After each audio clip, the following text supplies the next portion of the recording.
Caught behind Venetian blinds, out of reach for the city lights. This ain't where I belong. Hey, look at me, man, what I've become. I've been running east, looking for some. Today, we continue our journey in Nouvelle-Aquitaine and invite you to discover La Rochelle and Ray Island. An enchanting duo where the Atlantic sea scent carries the age-old tales of a port city and an island gem. Between the historic towers keeping watch over the ramparts of La Rochelle and the peaceful villages, with shades of white and green lining the shores of Ray Island, every corner of this territory unveils a unique poetry, a symphony between the majesty of the sea and the timeless charm of the land. Welcome to this journey into the heart of Nouvelle-Aquitaine, where each step is an invitation to marvel.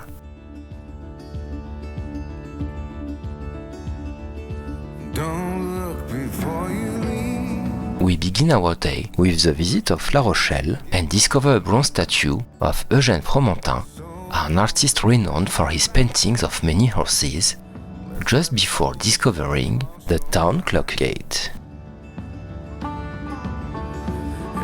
This Gothic tower has been classified as a historical monument since 1978.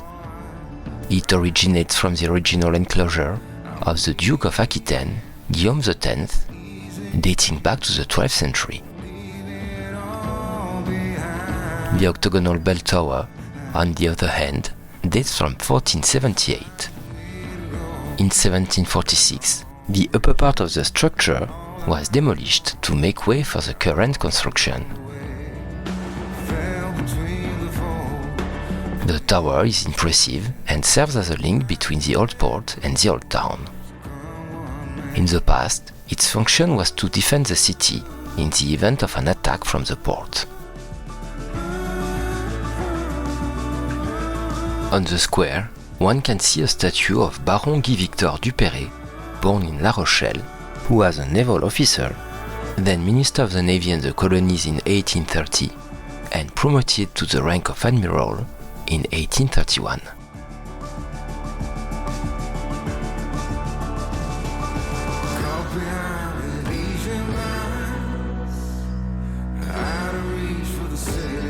We continue our walk towards the Concurrence Beach, an iconic beach in the city, which is located at the entrance of the old port and close to the city center, making it easily accessible for residents and visitors.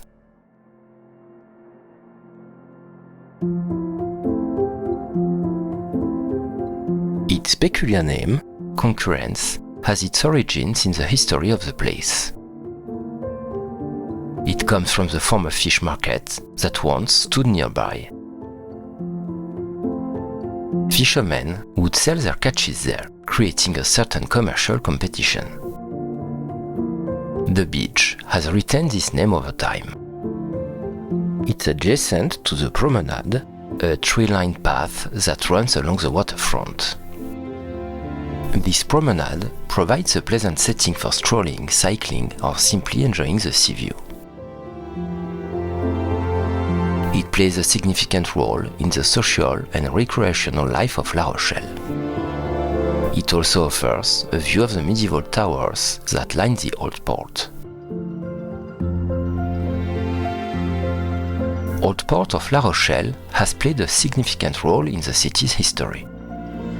It allowed it to become one of the most important ports in France during the 100 Years' War, between 1337 and 1453, and later with the discovery of exploration of America starting from the 15th century.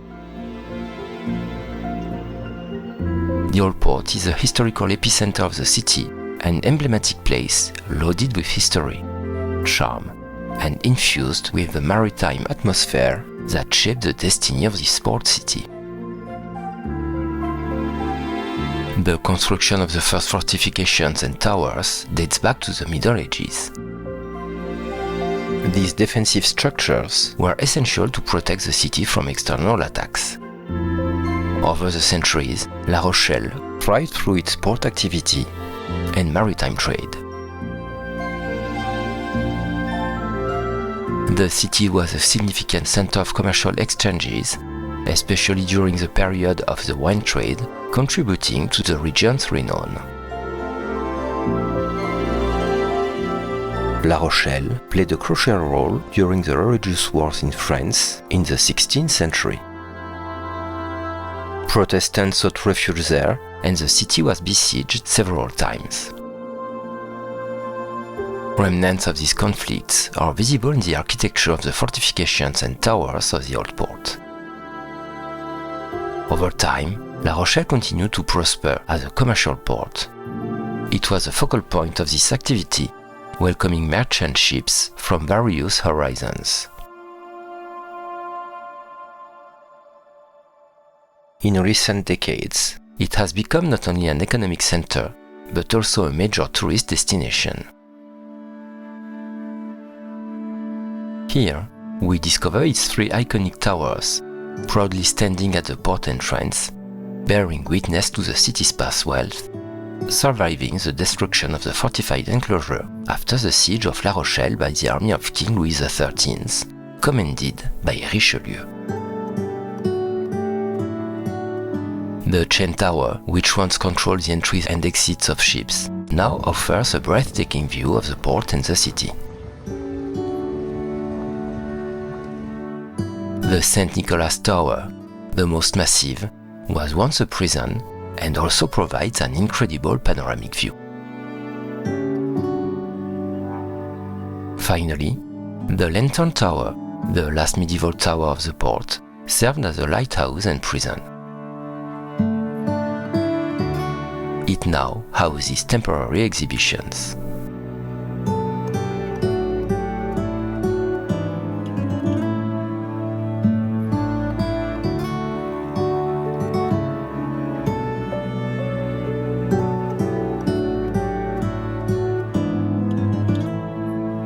Strolling along the docks, we admire sailboats and fishing boats, enjoying the view of the towers while soaking in the lively atmosphere of this district. Boat rides are also offered for a different perspective of the city and its towers from the ocean. The old port of La Rochelle retains its antique charm while adapting to modern needs. It's a place where maritime history blends with contemporary life, offering a captivating dive into the rich past of this coastal city.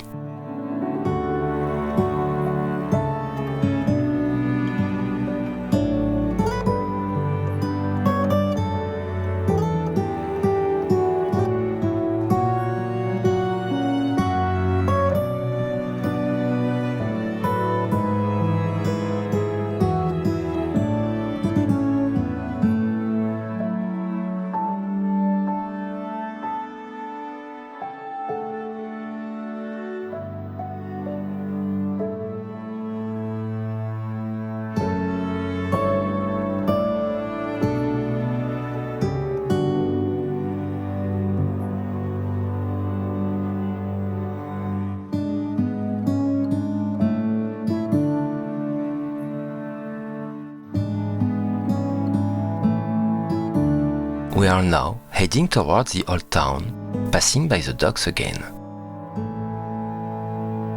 From there, we see the crowd boarding boats to discover Fort Boyard. Many companies offer guided cruises to admire this iconic monument up close. It's a sea excursion of about 2 hours, providing the opportunity to approach the enigmatic fortification and enjoy views of the islands of Aix, Ré, and Oléron.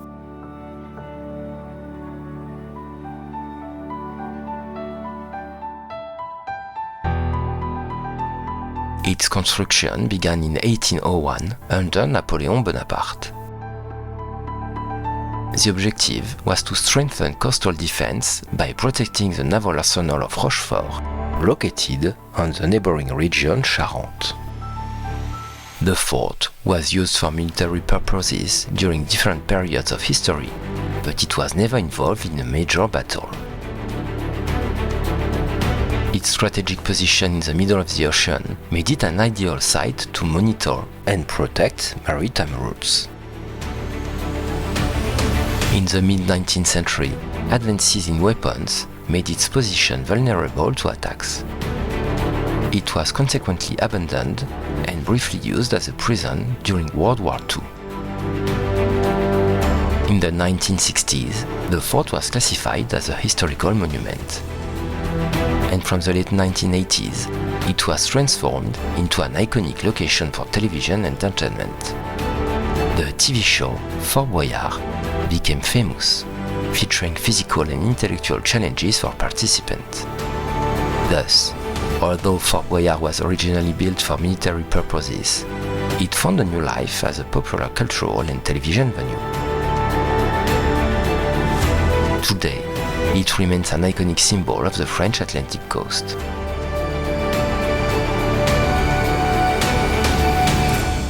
After this brief detour to Fort Boyard, we arrived in the old city, surnamed the White City, due to the color of its limestone stones that sparkle in the sun, revealing its most beautiful secrets and architectural treasures. The Old Town is a labyrinth of narrow paved streets, lined with half-timbered houses in vivid colors.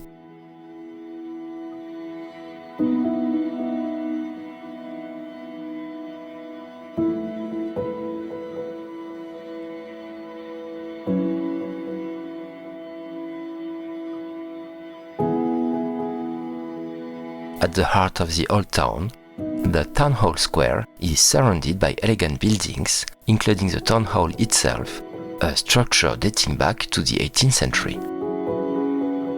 This square is often the site of cultural events and lively markets. We now discover the oldest still operating town hall in France. It's been serving the administrative center of La Rochelle since 1298.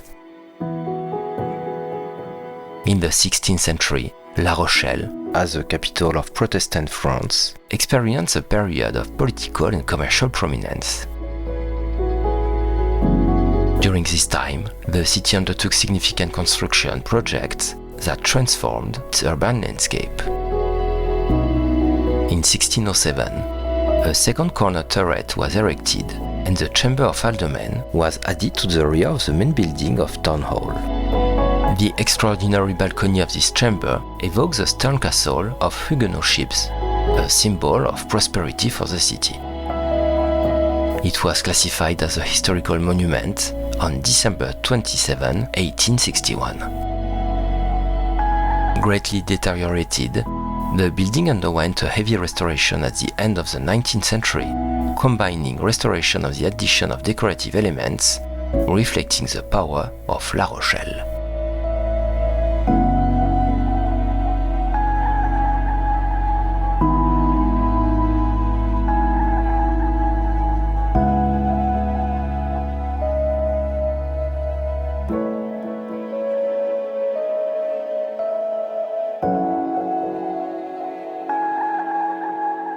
Since 1911, a statue of Guiton, a famous mayor of La Rochelle, who defended the city during the siege of 1627-1628, has stood on the square facing the main gate, partly donated by the American city of New Rochelle.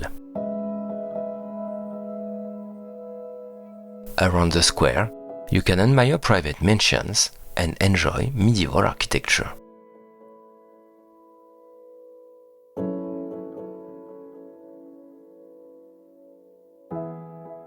The Old Town is perfect for leisurely strolls. One cannot help but notice the presence of arcaded streets that only serve to protect goods from the weather. The city is home to several remarkable buildings, reflecting the spiritual and architectural history of La Rochelle. You can also discover the Dame Blanche Cloister, iconic location of La Rochelle, located in the heart of the Old Town.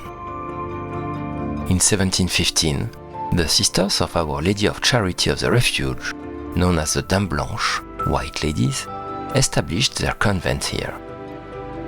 The cloister welcomed former sex workers. During the Revolution, the buildings were requisitioned and turned into a prison and a workhouse, then later into a maternity hospital. In 1810, the convent was reconstituted in part of the former monastery of the Récollets, whose church is now the Protestant Temple of La Rochelle. In 1878, the sisters had the current chapel built on Quai Maubec. The convent is listed as a historical monument since August 5, 1980.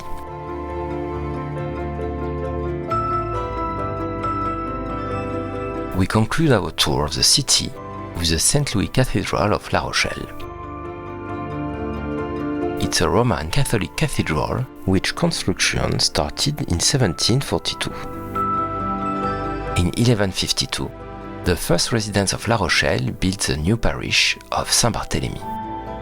The Gothic bell tower from the 15th century, located behind the cathedral, belonged to the Church of Saint-Barthélemy, where the annual election of the mayor took place every year on Quasimodo Sunday. It was destroyed in 1568 during the religious wars. In the early 17th century, Protestants built the Grand Temple, which became the cathedral when 20 years after the siege of 1627-1628, the first bishop settled in La Rochelle. After the accidental fire of this building in 1687, a decision was made to construct a new cathedral. It was only in 1741 that Jacques V Gabriel, the chief architect of the king, drew up the plan, and construction started in 1742, continued throughout the 18th century. In 1789, the cathedral was not completed.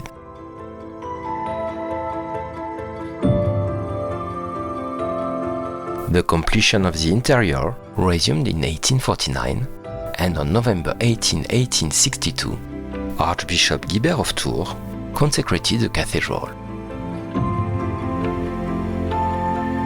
The cathedral's decor thus serves as a testimony to the official art of the second half of the 19th century and the religious sensibility of that time.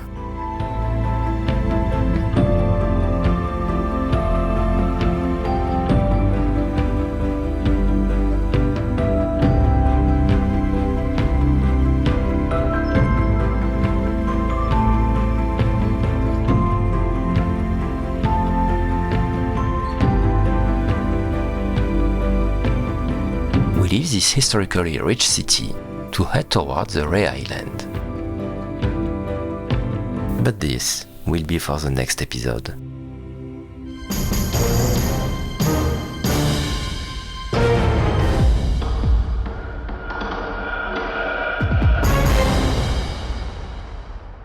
See you soon for new discoveries.